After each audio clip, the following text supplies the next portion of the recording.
आज का दूसरा मैच जो केकेआर और दिल्ली के बीच में हुआ वो बहुत ही मजेदार हुआ।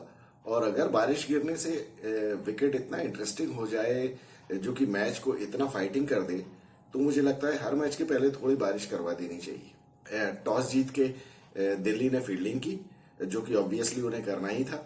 केकेआर की बैटिंग शुरुआत में ही लड़खड़ा गई जब नोकिया ने वेंकटेश अय्यर को आउट कर दिया और उसके पहले लिटन दास को मुकेश कुमार ने आउट करके दिया था। जेसन रॉय और लिटन दास को आज टीम में मौका दिया गया केकेआर, लेकिन लिटन दास तो कुछ कर नहीं पाया और उसने विकेट कीपिंग भी बहुत खराब की। उसने कैच भी टपकाया और स्टंपिंग भी मिस कर दी। होता है लेकिन पहले मैचेस में और खासतौर पे आईपीएल में तो उसका पहला ही मैच था, तो कई बार क्राउड का बहुत प्रेशर हो जाता है। जब मालूम है कि आपसे काफी उम्मीदें हैं तो थोड़ा टाइम लगता है प्लेयर को सेट होने में टीम में। जेसन रॉय ने अच्छी बैटिंग की, हालांकि धीरे धीरे विकेट थोड़ा सा मुश्किल होता चला जा रहा था और जेसन रॉय को भी बैटिंग करने में प्रॉब्लम हो रही थी। सभी ने बॉलिंग बहुत अच्छी की दिल्ली की तरफ से। अक्षर पटेल ने बहुत अच्छी बॉलिंग की, ईशांत शर्मा ने अच्छी बॉलिंग की, मुकेश कुमार हालांकि थोड़ा सा पिट गया लेकिन ठीक है। मुझे लगता है सबसे अच्छी बॉलिंग अक्षर पटेल ने की, जो 3 ओवर में 13 रन देके उसने 2 विकेट लिए। उसका 1 ओवर और फेंकवाना चाहिए था बजाय मुकेश कुमार के 4 ओवर करवाने के, क्योंकि तब तक बॉल काफी स्पिन हो रहा था और स्पिनर्स को खेलने में तकलीफ हो रही थी। यहाँ पे डेविड वार्नर ने थोड़ा सा चांस मिस कर दिया और चंद्रकांत पंडित जो केकेआर के कोच हैं उन्होंने फिर से वही गलती की। आज के मैच में भी आप देखिए, आंद्रे रसेल को 8वें नंबर पे बैटिंग करने भेजा। वो तो किस्मत से इनके ढेर सारे विकेट पहले गिर गए थे, 7 विकेट इनके पहले गिर गए थे, जिसकी वजह से आंद्रे रसेल को 30-32 बॉल खेलने का मौका मिला और इस वजह से वो रन बना पाया। अब अगर उसको हर मैच में ये इसी हिसाब से बैटिंग करने के लिए भेजें कि उसको कम से कम 30-35 बॉल खेलने को मिले, तो केकेआर के लिए कुछ उम्मीद बन सकती है। अदरवाइज तो वेंकटेश अय्यर के अलावा और 1-2 मैचेस में नीतीश राणा के अलावा कोई चला नहीं है। 2 मैचेस में रिंकू सिंह ने बैटिंग की, आज रिंकू सिंह भी फेल हो गया और वेंकटेश अय्यर पहली दूसरी बॉल पे आउट हो गया। बैटिंग धराशायी हो गई एकदम। आंद्रे रसेल को इन्हें यूज करना ही चाहिए और यूज करना ही पड़ेगा इनको। इन्हें हमेशा ये मौका देना है कि उसको कम से कम 30-35 बॉलें खेलने का मौका मिले। नहीं तो उसके पास भी कहने के लिए वही चीज है कि मेरी बैटिंग ही 10-12 बॉल के लिए आती है। तो वो इतना बड़ा हिटर है, वो उसकी जिस दिन बैट में बॉल आने लगेगी उस दिन वो अकेला ही मैच जिता सकता है आपको, लेकिन आपको उसको उतनी बॉल्स तो देनी पड़ेंगी ना। तो चंद्रकांत पंडित ने यहाँ पे बहुत बड़ी गलती कर दी और वो करता ही चला आ रहा है। और पता नहीं जिस तरह से वहां लोग बाग बैटिंग कर रहे हैं, जिस तरह के शॉट मार के आउट होते हैं, मैं पहले भी आपसे कह रहा था कि ये आईपीएल की टीम है, यहाँ कोच की ज्यादा हिम्मत है नहीं किसी को कुछ बोलने की, क्योंकि वहां सारे ही बड़े खिलाड़ी हैं। और अगर बड़ा खिलाड़ी ना भी हो तो एक मैच में परफॉर्म करके ही वो बड़ा खिलाड़ी हो जाता है। तो रणजी टीम को मैनेज करना अलग चीज होती है और आईपीएल की टीम को मैनेज करना बिल्कुल अलग होता है। आज चंद्रकांत पंडित का चेहरा देखने लायक था। चेहरे पे हवाइयां उड़ रही थी और साफ साफ ये समझ में आ रहा था कि बेबसी चेहरे से झलक रही है कि करे तो करे क्या।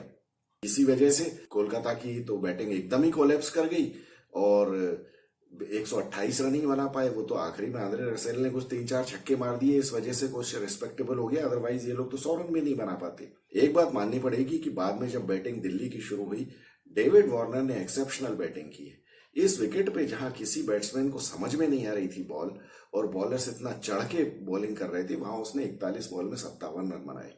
और मुझे तो लगता है मैन ऑफ द मैच के अवार्ड के लिए भी वही जिम्मेदार था। आप ये देख लें कि अगर प्रेजेंटेशन पार्टी जो है वहां पे ये डिसीजन होता है कि नहीं सारे अवार्ड्स एक ही आदमी को नहीं देने हैं तो बात अलग है। अदरवाइज ईशांत शर्मा ने कोई बहुत एक्स्ट्राऑर्डिनरी बॉल नहीं की, उससे ज्यादा अच्छी बॉलिंग तो अक्षर पटेल ने की थी। केकेआर ने एक और गलती की, वो मनदीप सिंह को बार बार क्यों ले आते हैं मुझे समझ में नहीं आता। मनदीप सिंह ने मेरे ख्याल से पूरे जितने 10-12 साल से वो आईपीएल खेल रहा है उसमें सिर्फ एक बार कभी उसने परफॉर्मेंस दी है, लेकिन पता नहीं वो बार बार वापस आ जाता है टीम में और जब जरूरत होती है तब फेल हो जाता है। दिल्ली की जो बैटिंग हुई उसमें पृथ्वी शॉ ने फिर वही कमाल किया अपना, जो वो चलता ही चला आ रहा है। मुझे लगता है सीरियसली पृथ्वी शॉ को अपना 10-15 किलो वजन कम करने की जरूरत है। उसका वजन हद से ज्यादा बढ़ गया है। मुझे लगता है शायद इसी वजह से उसकी टाइमिंग और ये सब अफेक्ट हो गई है बुरी तरह से। और या तो यह है कि डिसिप्लिन गेम में नहीं रहा है, तो अब सीरियसली उसे अपने बारे में कुछ सोचना पड़ेगा, लेकिन अदरवाइज उसका फ्यूचर खतरे में ही पड़ सकता है।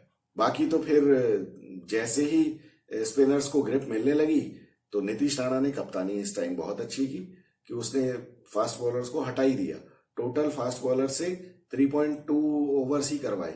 लेकिन एक चीज मुझे समझ में नहीं आई कि उसने आखिरी ओवर वो कुलवंत खेजरोलिया से क्यों करवाया। वो भी मनदीप सिंह की तरह ही है, वो भी सालों से खेल रहा है, लेकिन उसकी एक भी परफॉर्मेंस मुझे तो याद नहीं है कि उसने कभी कुछ किया है।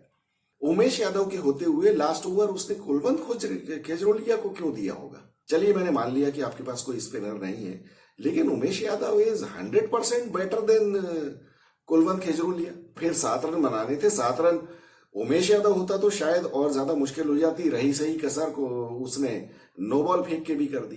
फिर जहां आप नो बॉल फेंक देते हैं और आखिरी ओवर में 6 ही रन चाहिए, 7 रन चाहिए, और उसमें से भी एक नो बॉल फेंक दी, उसके बाद फ्री हिट मिल गई, तो फिर बैट्समैन तो बहुत चौड़े हो जाते हैं एकदम। वही हुआ, गिरते पड़ते दिल्ली ने मैच जीत लिया। हालांकि अच्छा लगा हमको, क्योंकि कोई भी टीम ऐसा नहीं होना चाहिए कि बिल्कुल ही वन साइडेड हारती चली जाए, और कुछ तो कॉन्फिडेंस आएगा उनको। एक जीत मिलने से हो सकता है कि अगले मैच में कुछ उन लोगों में जोश बढ़े और वो अच्छा परफॉर्म करने की कोशिश करें। तो देखते हैं क्या होता है दिल्ली का आगे। अब अगला उनका मैच हैदराबाद में है, और कल हैदराबाद में सबसे ज्यादा मजेदार मैच होने वाला है। चेन्नई में होने वाला है, चेन्नई और हैदराबाद का। देखते हैं धोनी साहब क्या करते हैं। मिलेंगे हम कल के मैच के बाद। Thank you so much.